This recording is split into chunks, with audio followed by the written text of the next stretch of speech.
ब्रह्म विद्या को बिना प्रक्रिया से समझा नहीं जा सकता है, और ब्रह्म विद्या को बिना गुरु चरण में बैठ करके नम्रता सहित श्रवण न करे तो ये ज्ञान पल्लवित नहीं होता।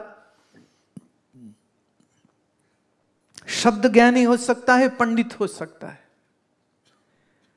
परात्म बोधवान नहीं होता है, तत्वज्ञ नहीं होता है, ज्ञानज्ञ नहीं होता है, ज्ञान स्वरूप नहीं होता है।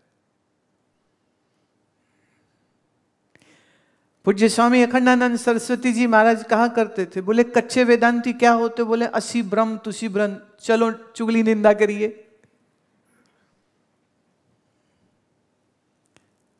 स्वामी जी के जो एक सेवा में थे स्वामी प्रबुद्धानंद जी सरस्वती, 14 वर्ष की आयु में पहली बार उनका दर्शन किया था महाराज जी के साथ, और फिर उसके बाद कई बार आश्रम जाना, वहां उनके श्री चरणों में बैठ करके श्रवण करना।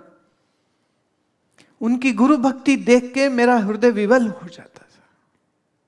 मैंने पहले भी कई बार कहा, महाराज जी यहाँ मंच पे बैठ के बोल रहे हैं, दाएं हाथ में स्वामी प्रबुद्धानंद जी बैठे हुए हैं, और वो अचानक से नीचे से पानी का गिलास उनके आगे कर देते, कभी मिश्री कर देते। तो बड़ी हैरानी होती कि महाराज जी ने तो मांगा नहीं, एक दे क्यों रहे। पर फिर बाद में समझ लगी, इन गुरु शिष्य का मन इतना जुड़ा हुआ था कि महाराज जी के चित्त में, शरीर में किस चीज की आवश्यकता है वो प्रबुद्धानंद जी बिना बोले, बिना कहे जानते थे। इसलिए जब वो ऐसे हाथ बढ़ाते थे पानी के लिए, तो महाराज जी बस उठा कर पी लेते थे, मिश्री देते थे, बस वो ये नहीं कहते थे अरे क्या कर रहा है, क्यों दे रहा है, मैंने कब मांगा थे। अरे he knows it. Such a Guru Bhakti in Prabhuddhanand ji for his master. I was amazed. What kind of Wi-Fi network is connected? Heart to heart, mind to mind, as if he can read Maharaj ji's mind. And at right point, as Maharaj ji would say, okay, it's enough for today, Prabhuddhanand ji had planned out everything. How he'll go out, will sit in his rickshaw, will go to the other place where his cottage was, and then his food was served, and he was given the matta, the lassi, and thereon whatever. I had witnessed that beauty of Guru Shishya, and I loved that scene, what I had seen. So much devotion, so much love, so much surrender. And no wonder, when Maharaj ji left his body, Prabhuddhanand ji left ashram. He went to Gangotri. He said, as long as my master was alive, ashram had some meaning for me. Now, it doesn't mean anything to me. कई साल तक वो गंगोत्री में और हिमालय में रहे। फिर यहाँ जाने से पहले आश्रम की सारी व्यवस्था करा के गए, जिनको उत्तराधिकारी बनाया उनको सब कुछ सौंप के गए। फिर कई साल पता ही नहीं चला वो कहाँ गए। और फिर एक दिन मुझे कहीं से खबर मिली कि वो वहाँ पर है, तो मैं उन्हें मिलने के लिए खास आगरा गई, और कम से कम नहीं तो मैं 25 साल बाद उनको मिल रही थी। और वो मुझे देख के, मिल के इतना प्रसन्न हुए। उनका ये वाक्य होता था, मेरा तो आज 10 किलो खून बढ़ गया है, मुझे ये मिलने आई है। इतना प्रेम, इतना प्रेम। तो गुरु चरणों में बैठ के जब वेदांत श्रवण करता है तो वेदांत तुम्हारी अनुभूति बनता है। अगर बिना गुरु कृपा और गुरु शरण के तुम वेदांत पढ़ते हो तो सिर्फ रावण जैसे अभिमानी हो जाते हो या खाली शब्द ज्ञानी हो जाते हो। अब मैं आगे बढ़ाती हूं केन उपनिषद को। अब चौथे खंड का 6वां श्लोक है। अब देखिए इसमें थोड़ी सी बात अब सहज सरल और उनके लिए है जिन्हें ये ब्रह्म विद्या समझ नहीं आई। अब वो उनके लिए आखिरी ये कुछ श्लोक जो आते हैं और तुम हैरान होगे, ये सारे श्लोक उपासना के हैं।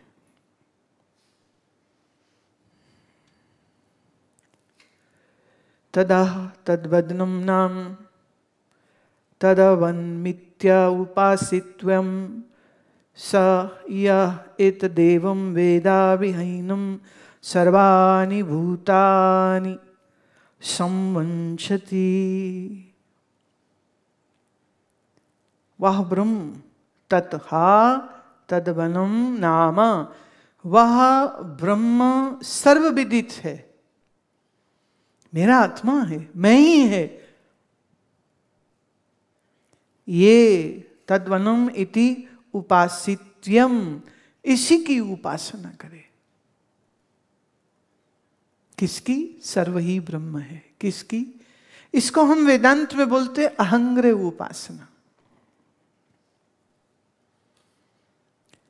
अनुभव नहीं भी हुआ तो भी किसी परिच्छिन्न देव को पूजने मत लग जाना। परिच्छिन्न देव को पूजने मत लग जाना। किसका? वो ही है। सा यह एतद एवं वेदाभि हा एनम, वो ही है, वो ही है, भीतर बाहर सर्व में वो ही है। सर्वाणि भूतानि, सर्वभूतों में। अब सर्वभूत मतलब सब कुछ पंच तत्व से बना है। अब चाहे मनुष्य हो, पशु हो, पक्षी हो, कुछ भी हो, सर्व से तुम्हारा प्रेम हो। संवानचंती, प्रेम हो। संवित तो एक ही है, संवित दो नहीं है। परमार्थ सत्ता एक ही है।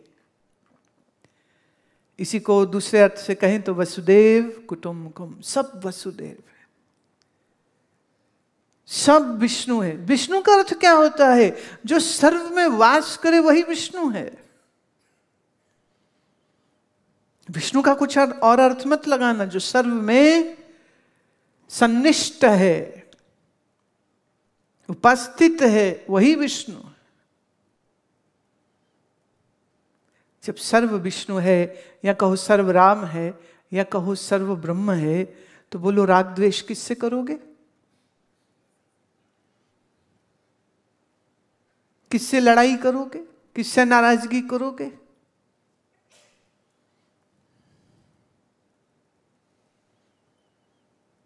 कर नहीं पाओगे तुम।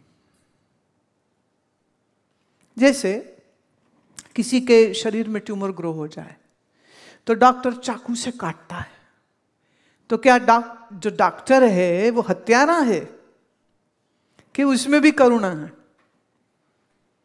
It's compassion of the doctor onto patient, hence the doctor operates with cruelty. Is he enemy of the patient? तो श्री कृष्ण ने जब शस्त्र उठाया या उठवाया और कर्मों का नाश किया, किस लिए? वो समाज के ट्यूमर हो गए थे, तो बिना किसी द्वेष भावना के उन्होंने इस ट्यूमर को काट दिया। द्वेष नहीं है मन में, याद रहे। श्री राम रावण का वध करते हैं। रावण धरती पर पड़ा हुआ तड़प रहा था और उस समय श्री राम ने लक्ष्मण से कहा, लक्ष्मण जाओ, रावण के समीप जाओ। रावण जैसा श्रेष्ठ ब्राह्मण और कोई नहीं, इतना विद्वान है, जाओ उससे उपदेश ले लो। लक्ष्मण कहते हद हो गई, ये आपको विद्वान लग रहा है? रावण का अहंकार, रावण का सीता हरण, इन सब अपराधों को साइड में करके श्री राम कहते नहीं, ये तुलसी रामायण में नहीं है, ये अन्य रामायण में चर्चा ऐसी आती है। और लक्ष्मण जी गए और सिर की तरफ खड़े हो गए, जैसे होता ना, अच्छा बच्चू, बड़ा बना फिरता था तू, कहाँ पड़ा अब धरती में? रावण कुछ बोले ही नहीं, वापिस आ गया। लक्ष्मण कहते, अरे भैया वो तो अभी भी अकड़ा पड़ा है, कुछ नहीं बोला। बोले गए कैसे थे, कहाँ खड़े थे? फिर से जाओ, आदर से ही जाओ, और जिससे विद्या लेने जाते उसके चरणों में खड़े होते, सिर पे जाके खड़े नहीं होते। लक्ष्मण फिर से गया और लक्ष्मण ने जब ठीक तरह से रावण से पूछा तो रावण ने कहते उस समय पर अपने ज्ञान को कहा, और उसी में उसने यह भी बोला कि जब तक मैं जिंदा था राम को मैंने अपनी लंका में आने नहीं दिया, और अब राम के सामने सामने मैं राम के लोक में जाऊंगा और राम मुझे रोक भी नहीं सकते।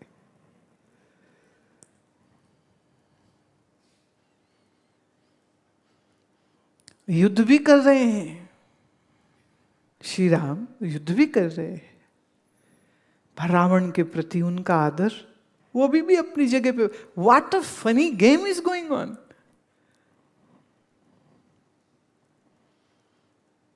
शत्रु शत्रु नहीं है, शत्रु शत्रु नहीं है। जरूरत पड़ रही है, लड़ भी रहे हैं, युद्ध भी कर रहे हैं, सब कुछ कर रहे हैं, पर हृदय में द्वेष नहीं है। याद रहे, अगर आपके मन में किसी के लिए द्वेष है, आप ज्ञानी नहीं हो सकते। द्वेष की अग्नि अगर मन में जल रही है, आप एक जिज्ञासु भी नहीं हो सकते, एक साधु नहीं, एक संत नहीं हो सकते। तुम्हारे हृदय में किसी के लिए द्वेष नहीं होना चाहिए।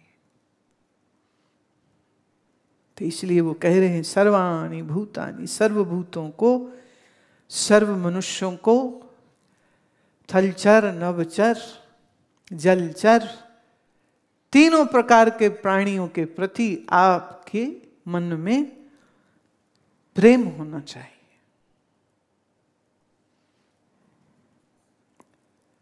उपनिषदम भो ब्रूहित युक्ता ते उपनिषद ब्रह्मणि वावते उपनिषदम अब्रुमा इति। शिष्य कहते हैं गुरुदेव, भोह ब्रूहि इति उक्ता, मेरे लिए कुछ ज्ञान की बात कहो। इससे एक बात तो स्पष्ट होती है कि श्रोता एक नहीं था, ज्यादा ही थे वहां पर। इतनी ऊंचा बात गुरुदेव कर चुके हैं, बस वो भोली बुद्धि को समझी कुछ नहीं आई। आज सुबह ही एक सज्जन मुझे कह रहे थे, कह रहे जी ये नहीं बात समझ लगी कि ये वायु और अग्नि ये ब्रह्म के पास जो यक्ष बन के आए थे, गए क्यों थे? जरूरत क्या पड़ी जाने की? मैं क्या, कोई नहीं। हम चुप रहे उस समय, क्योंकि मुझे लगा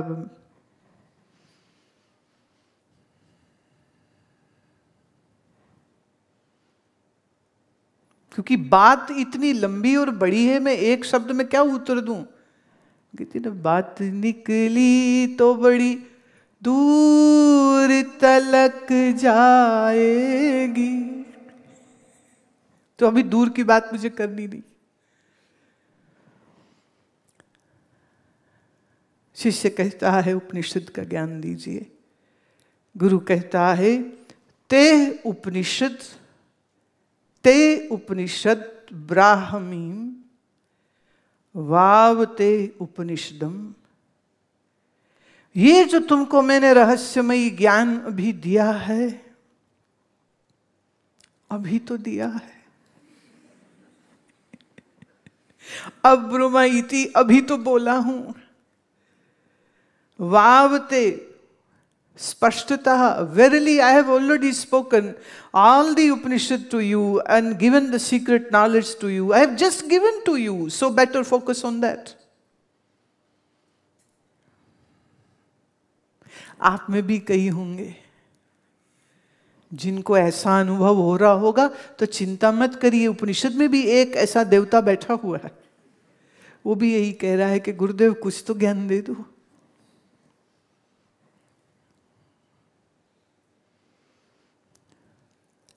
तस्यै तपो दमः कर्मेति प्रतिष्ठा वेदः सर्वांगानि सत्यम आयतनम।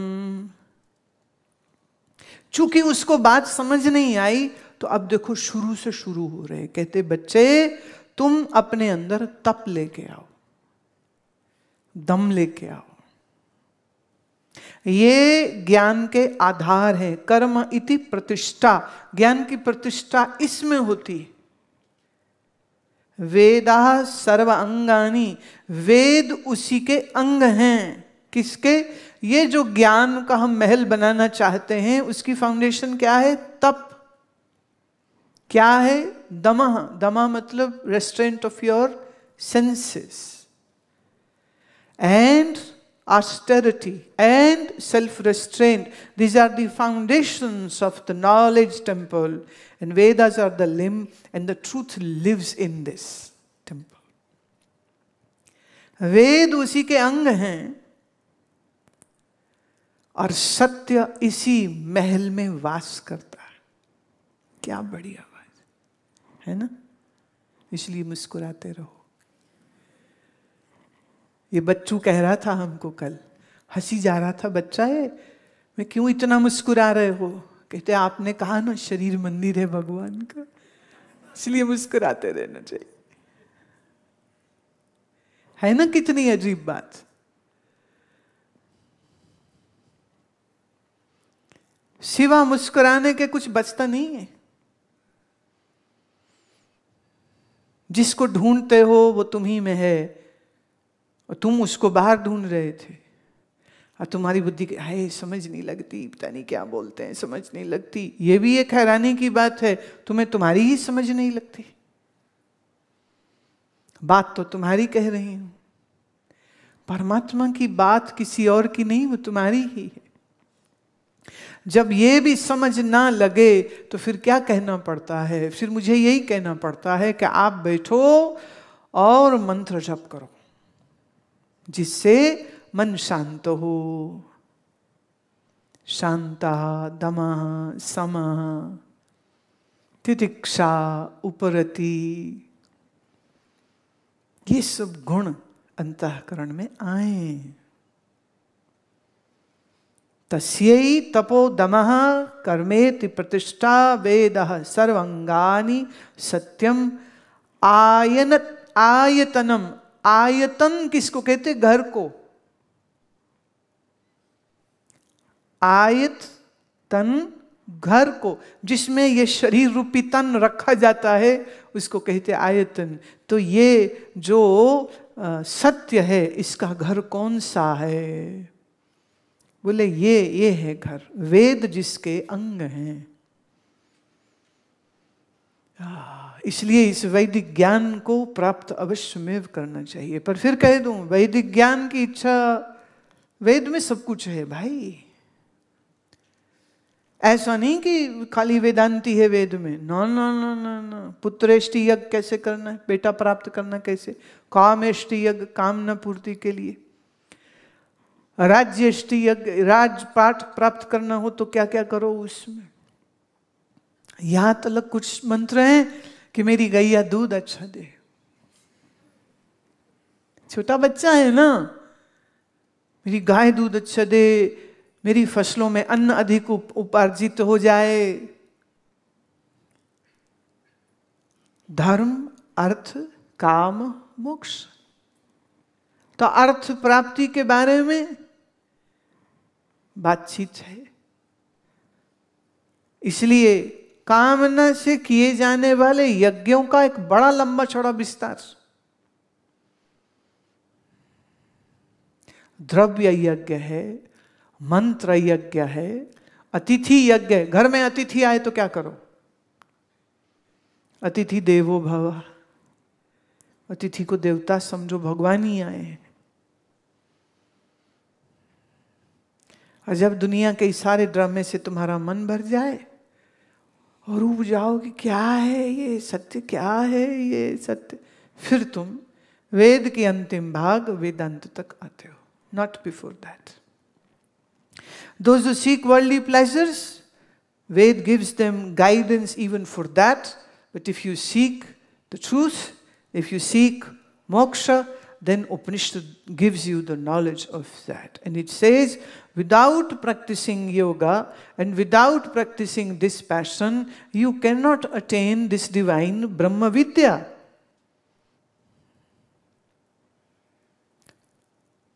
योग और वैराग्य की बड़ी उपमा है। ये ज्ञान किसके लिए है? ये वैराग्यवान के लिए है, और जो अभ्यासी है उसके लिए है, जिसका मन शांत है उसके लिए है, जिसका मन विषय वासना तृष्णा से पीछे हट गया है उसके लिए है, जो अपने कर्तव्य कर्म को अच्छे से करता है ये उसके लिए है। अब आप एक टीचर हो तो टीचिंग ऐसे करो कि पूरी ईमानदारी हो। आप एक व्यवसायी हो तो ईमानदारी से बिजनेस करो। आप एक माता हो तो ईमानदारी से अपनी ड्यूटी मां होने की पूरी करो। A mother who is selfish would see the children as a investment and she wants the return when they grow up and she wants them to take care of her and feed her and do what she asks them to do. That is not being a good mother. Good mother is the one who educates, who feeds, who nurtures, but knows these are not my children. The relationship is just physical. They have their own objective, they have their own destiny, they have their own dreams. Let them fulfill that. बांध के ना रखे किसी को अपने साथ। अपना कर्तव्य अच्छे से करो। आप आर्मी में हो, आप सेना में हो, अपना कर्तव्य अच्छे से करो। आप फूड इंडस्ट्री में हो तो ईमानदारी से भोजन पकाओ, और जो भी सामान बेचते हो उसमें बेईमानी मत करो। आप बैंकर हो तो बैंकिंग अच्छे से करो। बेईमानी, रिश्वत लेके झूठा लोन किसी को देके उसका 50% वापिस उससे लेके ऐसे गलत काम ना करो। Be honest, be sincere, be loving, be caring, be compassionate, serve others, have great servitude in you, keep smiling, keep laughing all the times. If you don't have these attributes, you cannot be called a spiritual person. कर्तव्य कर्म को अच्छे से करो।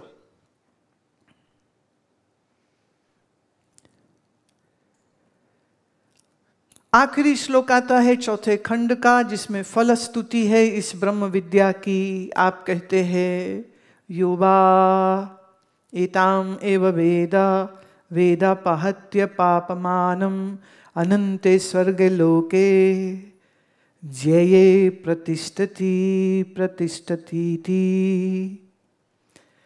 या वा एतम एवं वेदा, जो इस वेद को, वेद माने ज्ञान को जानता है, अपायता पापमानम, उसके सारे पाप कट जाते हैं।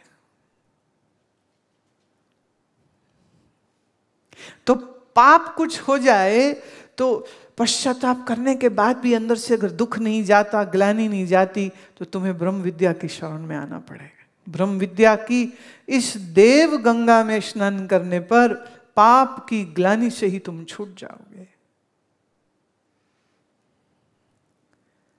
अनंत स्वर्गे लोके जये, इसको हम कहते हैं, ये जो पर्टिकुलर आ रहा है ना शब्द वाक्य, इसको हम कहते हैं, वेद के वचन ना कई प्रकार के होते हैं। एक होते भयकारक, डराने वाले। गरुड़ पुराण पढ़ो, रात नींद नहीं आएगी, ऐसा विभत्स वर्णन है उसमें नरक का। कितने प्रकार का नरक है वो बताएंगे। पाप करोगे ये होगा, ये होगा, ये दंड मिले, ये दंड मिले, ये दंड। वेद में कुछ श्लोक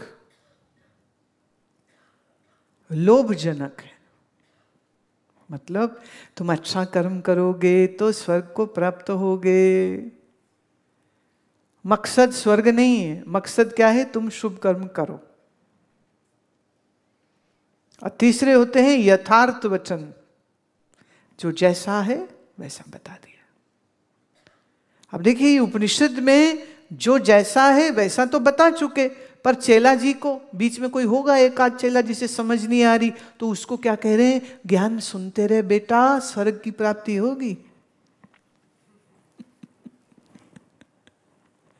स्वर्ग क्या है? अब देखिए, जो स्वर्ग का वर्णन है ना, वो क्या कहता है कि इंद्रिय के सारे भोग जहां मिले वो स्वर्ग।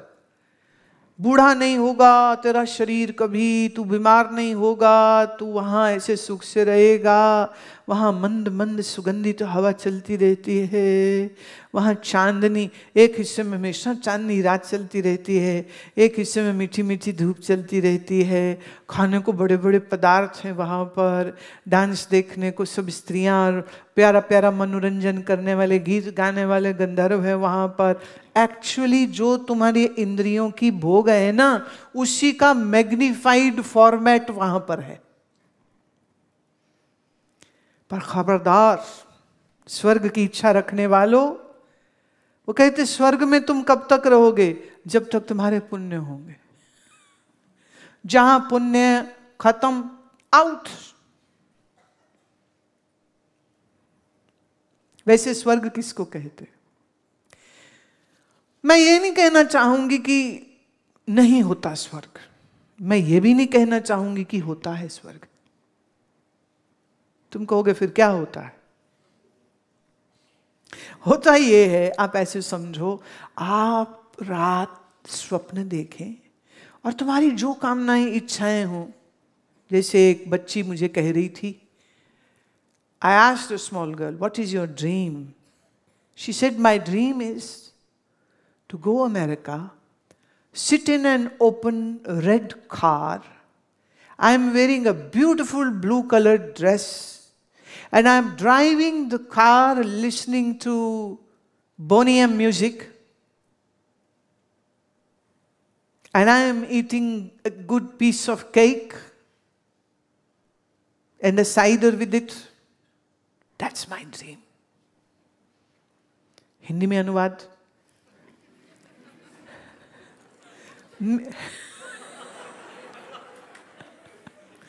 मेरा स्वप्न है कि मैं अमेरिका में जाऊं, लाल रंग की गाड़ी में बैठूं, नीले रंग की ड्रेस पहनी हो, बोनी एम एक ग्रुप है वहां, बैंड था, उसका मैं संगीत सुन रही हूं और केक खा रही हूं और बियर पी रही हूं। ये मेरा ड्रीम है। अब सोचिए, ये उसको स्वप्न आ जाए, स्वप्न आ जाए तो क्या उसके लिए वो सच नहीं हो गया? हाँ? स्वप्न में ये कभी ख्याल नहीं आएगा कि ये स्वप्न है और झूठ है। स्वप्न में क्या लगेगा? ये सच। अच्छा, किसी को बुरा स्वप्न आ गया,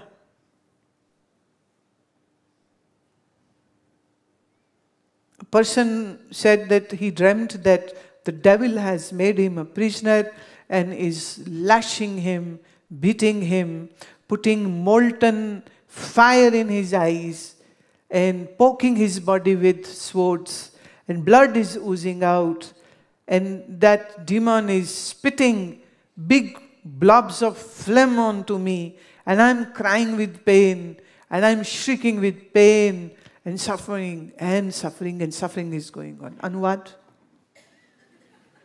एक राक्षस ने मुझे पकड़ लिया है और वो राक्षस जो है मेरे आंखों में पिघला हुआ आग का लावा डाल रहा है और मेरे शरीर में तलवारें मार रहा है, खून की धारा बह रही है, मैं पीड़ा से चिल्ला रहा हूँ।